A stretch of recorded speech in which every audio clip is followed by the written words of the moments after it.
Hello, brothers and sisters in Christ. I'm Christina, and I welcome you to my YouTube channel.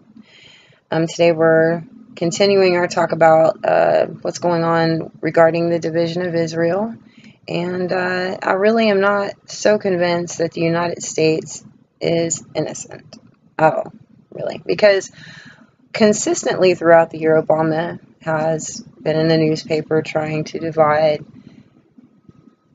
Israel.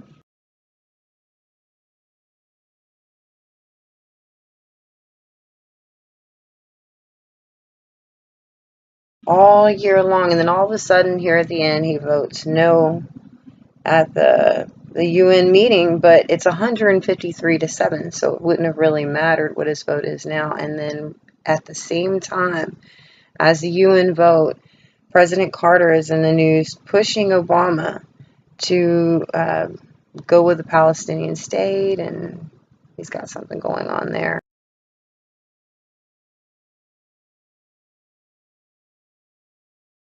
So when you look at that, along with the fact that it wasn't very long ago that they declared, what was it, October this year, that the Temple Mount was no longer Jewish, Houston, we got a problem. And boy, do we ever.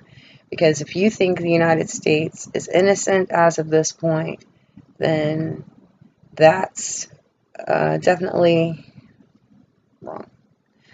So we ended up having a UN vote of 153-7, and that's important, okay?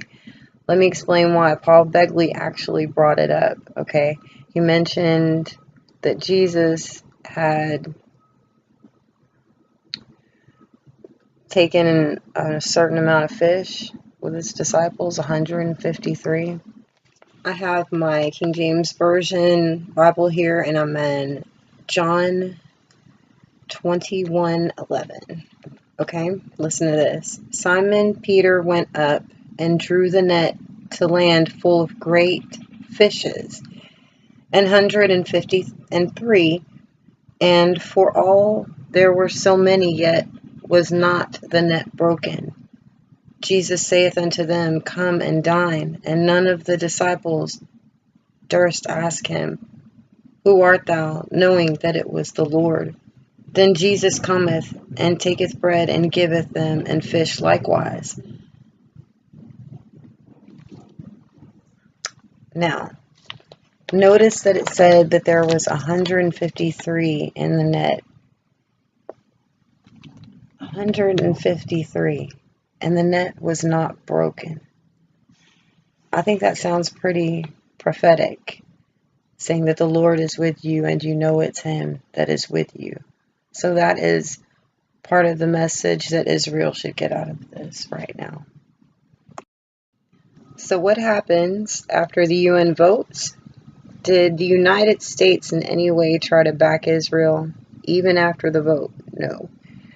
In fact, Obama put some kind of 6-month suspension between Trump and Israel so that Trump can't really intervene between now 6 months from inauguration, I'm hearing.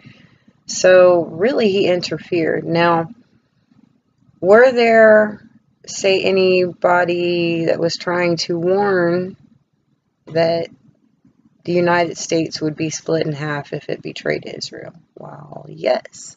I did an 8-part Coming Texas Gulf of Mexico series on my YouTube channel that started coincidentally December 7th, 2015 is when I put out my first video talking about the imminent vision that I'd had regarding the United States being involved in the division of Israel and what would happen to it. And that's there for you to take a look at your leisure if you want to. But it turns out that I was not the only one. There were actually a few other ones I was able to come across, which is also in the video. And I always like to highlight this guy. And stuck directly in the center of the US, and the continent broke into two. He said, this is what will happen.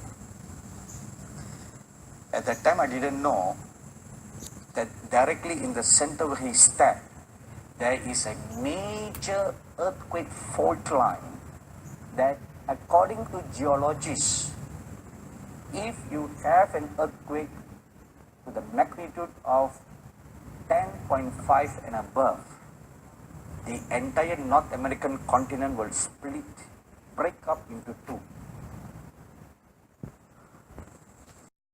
And it all adds up. You got the Bible warning you, you've got another person warning you, other people warning you, me warning you. Do not do this. But it seems like we've gotten to that place, you know. When the Lord said it was imminent, I didn't know what imminent meant. But I see the timing is definitely no coincidence. I also don't think it's a coincidence that the media didn't immediately report on the fact that the UN had made that decision, and that Paul Begley was also the first to report today that there had been an earthquake 3.8 in magnitude near the Sea of Galilee. That was not reported. So if you're a believer in coincidences, well, okay. So speaking of coincidences, by the way, when I had a vision of the coming disaster for dividing Israel, I also saw the word Octoberus. So if anybody knows what that means, I asked just to make sure. Did they mean October? They said no. I said, do you mean Octubre for October? They said no. And they just put it out there again, Octoberus. The only thing I could find was a club in Portugal. So if you see anything else, give me a heads up. But one thing I wanted to share with you was in the King James Bible, Zechariah chapter 12, verses 6 through 9. And this might help you a little bit to see what is the Lord's plans are in this situation. And it says, let me get my flashlight. I'm getting old. Okay. In that day will I make the governors of Judah like an hearth of fire among the wood, and like a torch of fire in a sheaf, and they shall devour all the people round about, on the right hand and on the left. And Jerusalem shall be inhabited again in her own place, even in Jerusalem.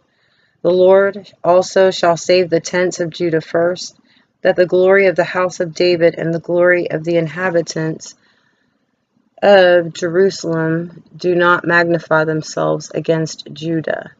In that day shall the Lord defend the inhabitants of Jerusalem, and he that is feeble among them at that day shall be as David, and the house of David shall be as God, as the angel of the Lord before them. And it shall come to pass in that day that I will seek to destroy all the nations that come against Jerusalem. Now, thought you might enjoy that. If you're looking for extra information on this in the Bible, I would recommend Luke chapter 21. That's also a really good one. And to finish this video off, I want to remind everyone about what exactly betrayal is. And betrayal means that you're pretending to be somebody's friend, so to speak, and then you do something quite the opposite. And that's why in this video, I'm showing that even though the United States voted for, voted against the UN set of resolutions, that they in the end are going to be a big part of this. They're not going to stand up for Israel in any way. They're going to try to get in with the winners, I guess, so to speak, the big group, the clique. I don't know, the winning side. But it's going to be like a snare to them, like the 153 fish. It's going to be more like a snare. And I just want you to keep your eyes open, make sure that you're saved. Anything is possible right now. And God bless you all. Talk to you soon.